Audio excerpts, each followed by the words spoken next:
ஒரு காலத்தில் வானொலி என்பது அதிசயம், இப்பொழுது இல்லை. ஒரு காலத்தில் தொலைபேசி என்பது அதிசயம், இப்பொழுது இல்லை. ஒரு காலத்தில் இசைத்தட்டு என்பது அதிசயம், இப்பொழுது இல்லை. ஒரு காலத்தில் ஒலி நாடா என்பது அதிசயம், இப்போது இல்லை. பின்னர் ஒளி நாடா என்று வந்தது, அதுவும் இப்பொழுது இல்லை. ஏதேதோ வளர்ந்து கொண்டே போகிற போது அதிசயம் என்பது நிரந்தரமான அதிசயமாக இருக்கும் என்றால் அது ஒன்றோடு நின்று விடக்கூடாது, வளர்ந்து கொண்டே இருக்க வேண்டும் என்று சொல்கிற போது மனிதனுடைய அறிவு மட்டும்தான் நிலைத்து நின்று விடாமல் வளர்ந்து கொண்டே இருக்கக்கூடியது. நான் கேட்கிறேன், உங்களில் சிலர் வாதிடக்கூடிய அறிவு கொண்டதாக கருதப்படுகிற உயிரினங்கள் கோடிக்கணக்கில் வாழ்ந்து மறைந்திருக்கிறவே அவைகளின் எச்சம் இருக்கிறதா? எச்சம் என்றால் மிச்சம், அதனுடைய அடையாளம் ஏதாவது இருக்கிறதா? இல்லை, அவைகள் வாழ்ந்து மறைகின்றன. ஆனால் மனிதன் மட்டும்தான் வாழ்ந்ததற்கான அடையாளத்தை விட்டு போகிறான்.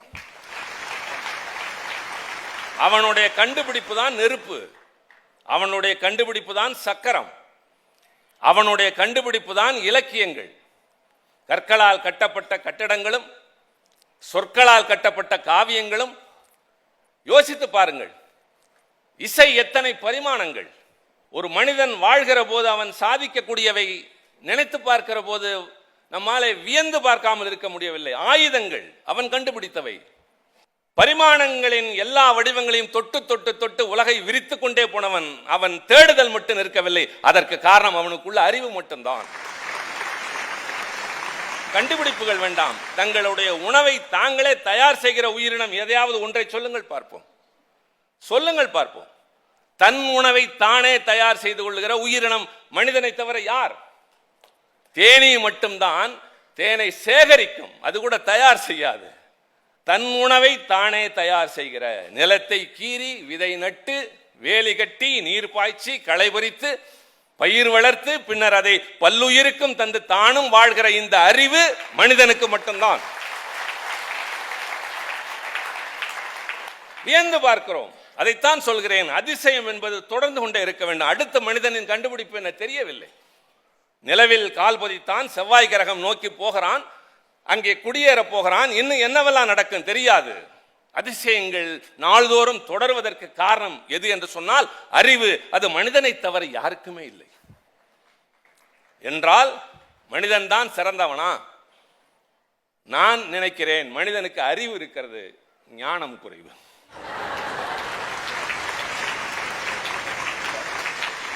அது மற்ற உயிரினங்களுக்கு.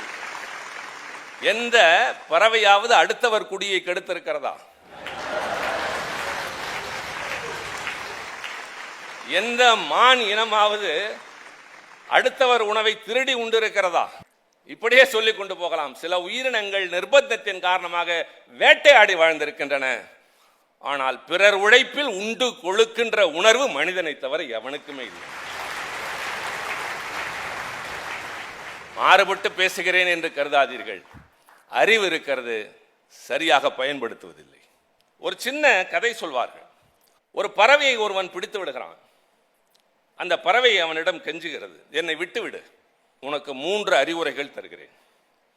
வரம் தருகிறேன் என்று சொல்லவில்லை, அது ஒன்றும் வானத்திலிருந்து இறங்கி வந்ததல்ல. ஒரு பறவை சொல்கிறது, நான் 3 அறிவுரைகள் சொல்கிறேன், கோபித்துக் கொள்ளக்கூடாது.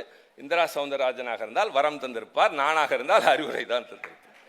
அது 2 பேரும் வளருகின்ற இடம், இருக்கின்ற உணர்வுகள்.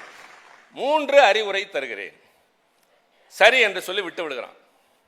அது சொல்கிறது, முதல் அறிவுரை என் கையை விட்டு விட்டதற்கு பின்னால், 2வது அறிவுரை நான் மரத்தில் போய் உட்கார்ந்ததற்கு பின்னால், 3வது அறிவுரை நான் அதிலிருந்து பறந்ததற்கு பின்னால். சரி என்கிறான். முதலில் விட்டவுடன் சொல்கிறது, முதலில் உன் கடந்த கால தவறுகளையும் நீ இழந்தவைகளையும் எண்ணி அவைகளை சுமைகளாக்கி உன் வாழ்க்கையை பாழாக்கி கொள்ளாதே. மரத்தில் போய் உட்காருகிறது. 2வது அறிவுரை சொல்கிறது, யார் எதை சொன்னாலும் உன் பகுத்தறிவு கொண்டு யோசித்துப்பார், அதை அப்படியே நம்பி விடாதே.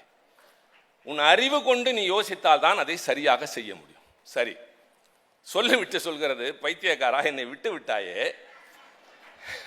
என்னுடைய உடலுக்குள் 2 அற்புதமான வைரங்கள் இருக்கின்றன, பெரிய வைரம், என்னை நீ கொன்றிருந்தால் அதை அடைந்திருக்கலாம், விட்டு விட்டாயே.